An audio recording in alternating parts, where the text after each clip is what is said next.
Hi, everybody. Brianna Whitney here. Morgan Lowe, welcome to this special edition of True Crime AZ Live. We're here to talk about the big true crime story of the day, of the week. This is a tough one, unfolding right down the highway here, involving people that a lot of us in the journalism business know. Right. So we know today co-host Savannah Guthrie is in Tucson because her mom, Nancy Guthrie, 84 years old, is still missing tonight. This is an odd investigation. It was odd from the start because typically when you have an elderly person who goes missing, it isn't always a crime. It might be that they, have dementia or they got confused. But in this case, we knew pretty quickly that when the Pima County Sheriff Department and the sheriff himself came out late Sunday night and started talking to reporters, he said, this isn't typical. You can see her house on your screen right here. She was at her house, last seen here alive. Homicide detectives were part of that initial search. And that's when we kind of knew off the bat something was off. Yeah. And that's been confirmed.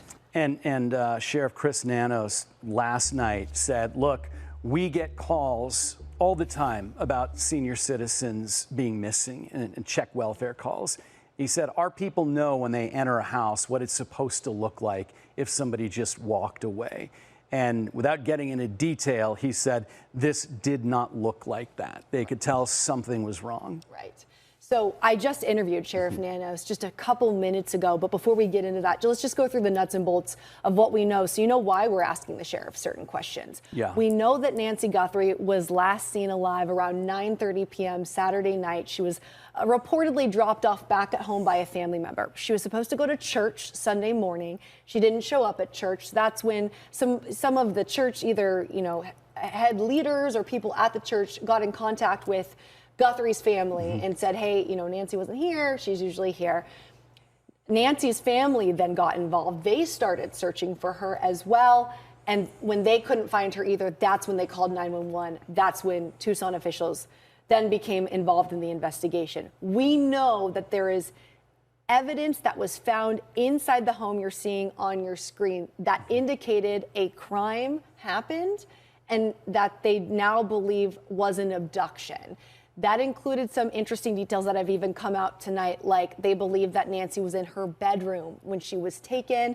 They don't know where she went. They're going to be reviewing surveillance footage. They have her cell phone. They need to still review that.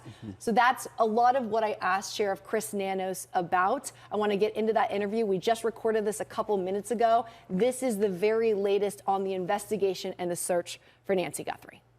I want to ask you a little bit about the evidence in the house. I know there's some you can't say, but are we looking at blood evidence, written evidence? What kind of evidence was it that led you to believe she was abducted?